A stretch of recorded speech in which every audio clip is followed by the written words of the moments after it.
Good morning students. आज अपन read करेंगे हिंदी व्याकरण क्लास थर्ड हिंदी व्याकरण। लेट्स स्टार्ट चैप्टर फर्स्ट, भाषा और व्याकरण। इसे इंग्लिश में स्पीक करते हैं ग्रामर एंड लैंग्वेज या फिर language and grammar. Chapter start. बच्चों, समाज में रहते हुए हमें अनेक लोगों से बातचीत करनी पड़ती है, जिसके लिए मनुष्यों ने ध्वनि प्रतीकों की व्यवस्था की है, जिसे भाषा कहते हैं।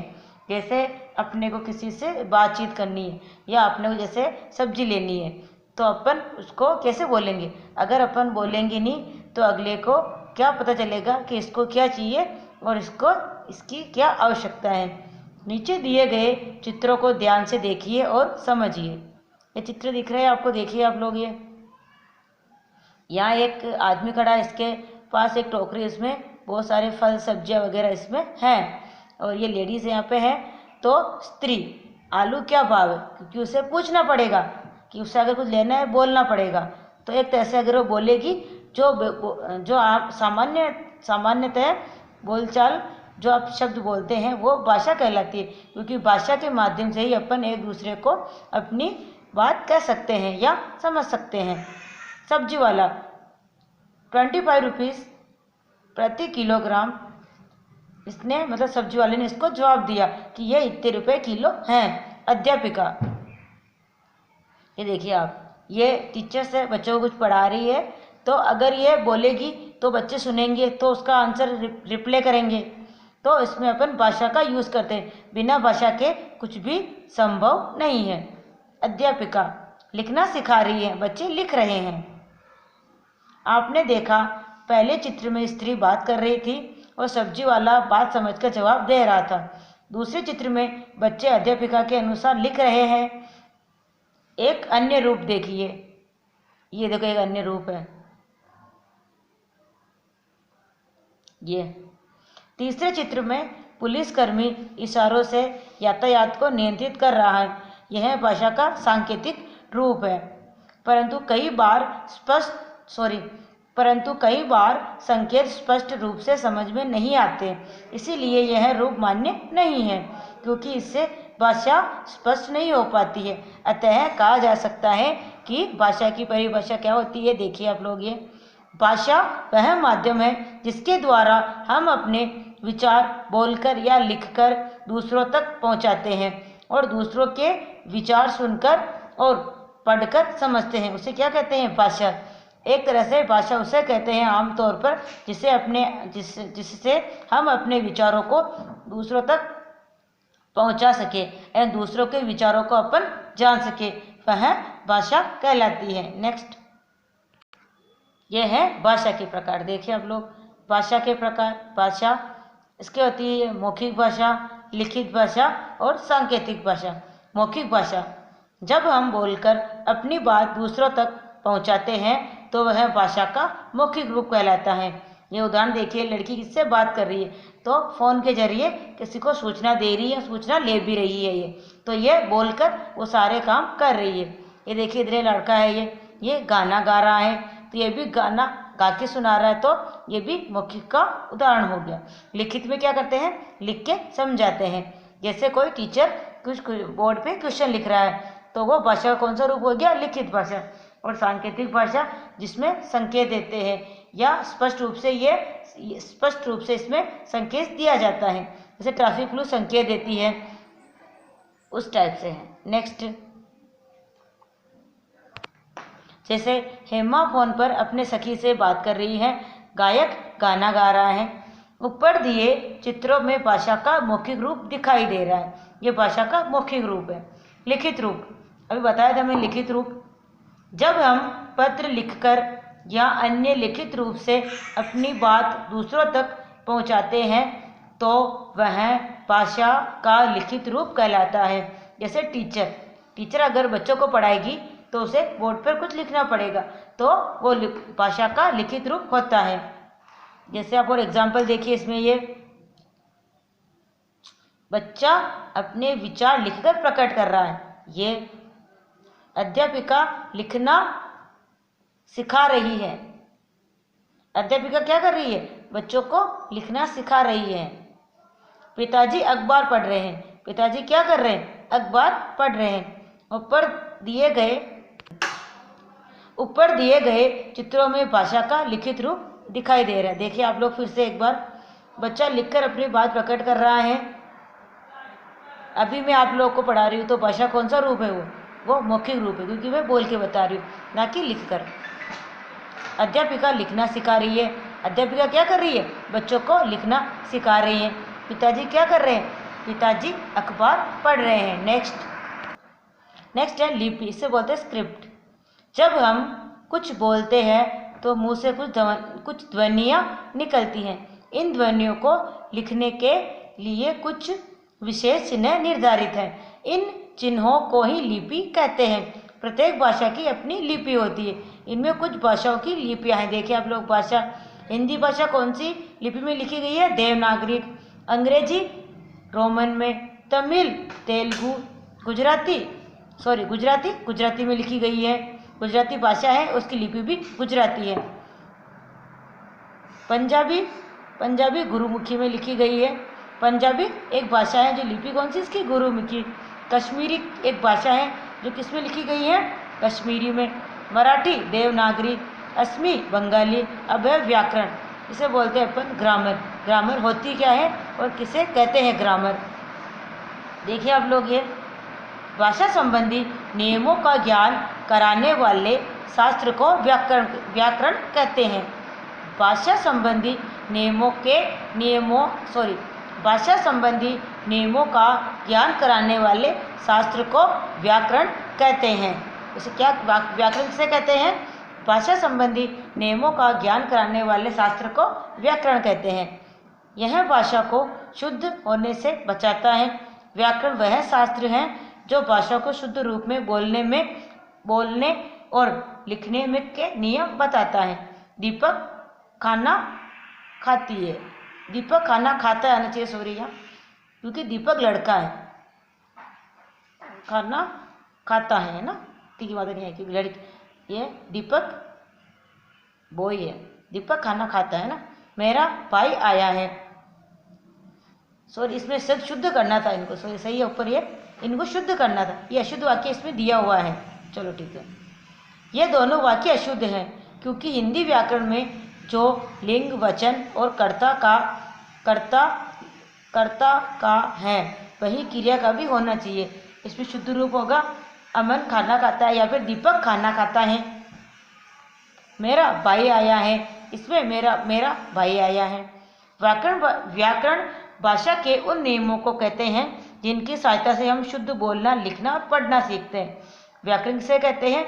व्याकरण उस भाषा को कहते हैं जिसमें हम शुद्ध बोलना, लिखना व पढ़ना सीखते हैं, उसे व्याकरण कहते हैं। अब है व्याकरण के रूप। ये व्याकरण के रूप। व्याकरण के रूप भाषा में वर्णों, शब्दों और वाक्यों का प्रयोग होता है और व्याकरण भाषा की शुद्धता तथा अशुद्धता पर विचार करता है। इसीलिए व्याकरण को 3 भागों में बांटा गया है। व्याकरण को कितने भागों में बांटा गया है? 3 भागों में। इसमें नंबर 1 वर्ण विचार। इसमें वर्ण और उनके भेद आदि पर विचार किया जाता है। वर्ण जैसे देखिए आप लोग, क वर्ण है, च वर्ण है, ख, एक सारे ये वर्ण है। तो वर्ण, इनमें वर्णों और उनके भेद पर विचार किया जाता है। शब्द विचार, इसमें शब्द, उसके अनेकानेक भेद तथा उत्पत्ति आदि पर विचार किया जाता है। शब्द कौन से होते हैं? जैसे पूरा शब्द अखबार हो गया, ये पूरा शब्द, वो शब्द, उस पर उनके भेद उत्पत्ति पर विचार किया जाता है। ये व्याकरण के रूप है। वाक्य विचार, इसमें वाक्य, उसके भेद तथा रचना आदि पर विचार किया जाता है। वाक्य एक तरह से पूरा सेंटेंस होता है, पूरा एक जैसे कि राम स्कूल जाता है, ये पूरा सेंटेंस है, तो ये क्या है, एक तरह से पूरा ये वाक्य है। आई होप आप ये सब समझ गए होंगे कि व्याकरण किसे कहते हैं, भाषा किसे कहते हैं एवं भाषा के रूप कितने होते हैं। एक बार अपन रीड कर लेते हैं इसको। मन की बात दूसरों तक पहुंचाने तथा दूसरों की बात को लिखने का साधन भाषा कहलाता है। भाषा के 3 रूप है, 1 मौखिक, 2 लिखित, 3 सांकेतिक। भाषा के लिखित रूप को लिपि कहते हैं। हिंदी भाषा देवनागरी लिपि में लिखी जाती है। अब आपकी बारी, क्वेश्चन आंसर अपन करते हैं। देखिए आप लोग ये क्वेश्चन आंसर बहुविकल्पीय प्रश्न है। भाषा के लिखने के ढंग को क्या कहते हैं, लिपि। अभी अपन ने थोड़ी देर पहले रीड किया था। भाषा के लिखने के ढंग को लिपि कहते हैं। पंजाबी भाषा इस लिपि में लिखी जाती है, तो पंजाबी भाषा किसमें लिखी जाती है, गुरुमुखी। इसमें क्या आएगा, गुरुमुखी। पंजाबी भाषा गुरुमुखी में लिखी जाती है। अंग्रेजी भाषा की लिपि कौन सी है बच्चों, अंग्रेजी भाषा की लिपि रोमन है। अंग्रेजी भाषा की लिपि रोमन है। अब अपन करेंगे इसके क्वेश्चन आंसर। निम्नलिखित प्रश्नों के उत्तर दीजिए। प्रश्न नंबर 1, हम भाषा के द्वारा क्या करते हैं। हम भाषा के द्वारा एक दूसरों को अपनी बात समझाते हैं ना, अपन एक दूसरों को अपनी बात समझाते हैं। जैसे आप क्लास में किसी बच्चे से आपस में बात करते हो तो आप भाषा का ही प्रयोग करते हो। नेक्स्ट क्वेश्चन, भाषा का मौखिक रूप किसे कहते हैं। जब हम बोलकर अपनी बात दूसरों तक पहुंचाते हैं, तो वह भाषा का कौन सा रूप होता है, बोलने वाला, तो वो लिखित रूप कहलाता है। भाषा का मौखिक रूप, जब अपन बोलते हैं तो भाषा का मौखिक रूप होता है वो, और भाषा का लिखित रूप लिखना।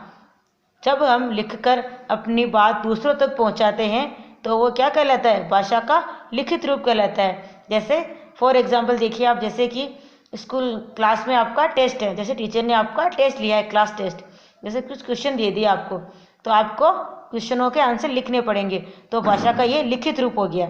अब है लिपि। लिपि किसे कहते हैं, लिपि भाषा का लिखित रूप लिपि कहलाती है। भाषा का लिखित रूप क्या कहलाती है, लिपि। और अपनी हिंदी भाषा कौन सी लिपि में लिखी गई है, देवनागरी लिपि में हिंदी भाषा लिखी गई है। अब है व्याकरण की परिभाषा। वैसे अपन ने पढ़ ली थी, पीछे रीड किया था इसको, फिर भी एक बार अपन इसको रीड कर लेते हैं। व्याकरण की परिभाषा, जिसकी सहायता से हम शुद्ध बोलना, लिखना, पढ़ना सीखते हैं, उसे हम क्या कहते हैं, व्याकरण। जिसकी सहायता से हम शुद्ध बोलना, लिखना, पढ़ना सीखते हैं, वो व्याकरण। उचित शब्द से रिक्त स्थानों की क्या कीजिए, पूर्ति कीजिए। रिक्त स्थान, इसमें क्या आएगा, भाषा। भाषा के माध्यम से मन की बातें प्रकट की जाती है। किसके द्वारा की जाती है, भाषा के माध्यम से। हम अपनी बात दूसरों तक 2 रूपों में पहुंचा सकते हैं। कितने रूपों में, 2 रूपों में। एक तो हो गया लिखित और एक हो गया मौखिक। लिखित लिखकर, मौखिक बोलकर। भाषण देने से हम भाषा के मौखिक रूप का प्रयोग करते हैं। जैसे मैं कर रही हूँ, मैं आप लोगों को चैप्टर रीड करवा रही हूँ, तो कौन सी भाषा का उपयोग ले रही हूँ, मौखिक भाषा का। परीक्षा में प्रश्नों के उत्तर लिखने के लिए हम लिखित रूप का प्रयोग लेते हैं, क्योंकि एग्जाम में क्वेश्चन आते हैं तो उनके आंसर लिखने पड़ते हैं, तो वो कौन सा रूप हो गया, लिखित। हिंदी भाषा देवनागरी लिपि में लिखी जाती है।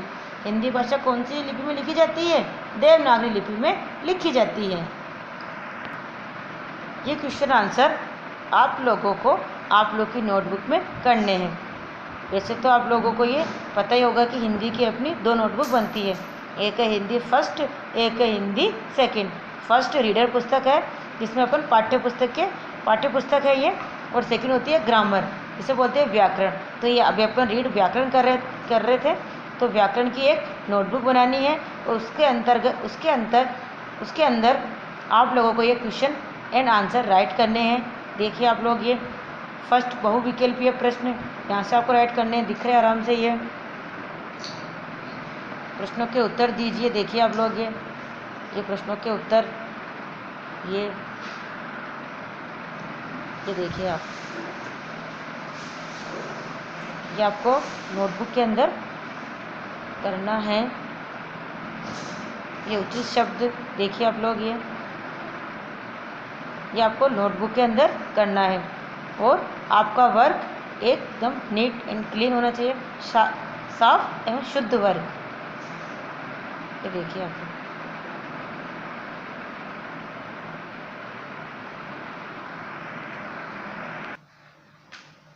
ये क्लास 3rd एंड 4th की नोटबुक्स है। किस टाइप से आपको नोटबुक बनानी है, वह कितनी बनानी है। ये सब्जेक्ट, ये देखिए class 3rd and 4th notebooks, subject and notebook. Hindi की कितनी नोटबुक बनानी है, 2। हिंदी की आप लोग को 2 नोटबुक बनानी है। एक होती है हिंदी फर्स्ट रीडर पुस्तक और एक है हिंदी सेकंड व्याकरण, जो अपन पहले रीड कर रहे थे। इसकी 2 नोटबुक आप लोगों को बनानी है। इंग्लिश की भी 2 बनानी है, वो सिस्टम हिंदी वाला भी इसमें फॉलो होगा। English first, English second, grammar. SST का आपका एक रजिस्टर बनेगा, जो आप लोगों को रजिस्टर में वर्क करना है। साइंस का भी एक रजिस्टर बनाना है आप लोगों को। और मैथ की आपको 2 नोटबुक बनानी है। कितनी बनानी है, 2। तो एक तो हो जाएगी आपके CW, एक हो जाएगी PW। तो आप लोग को मैथ्स की नोटबुक 2 बनानी है। जीके जनरल नॉलेज की एक नोटबुक आप लोग को बनानी है, जीके की एक, और ये कंप्यूटर की 1 बनानी है। ये नोटबुकों का पूरा टोटल आपका बनाना है, नोटबुक की इतनी। और आपको एकदम वर्क नीट एंड क्लीन करना है ऑल सब्जेक्ट में। तो आज का अपना ये चैप्टर यही ख़त्म होता है।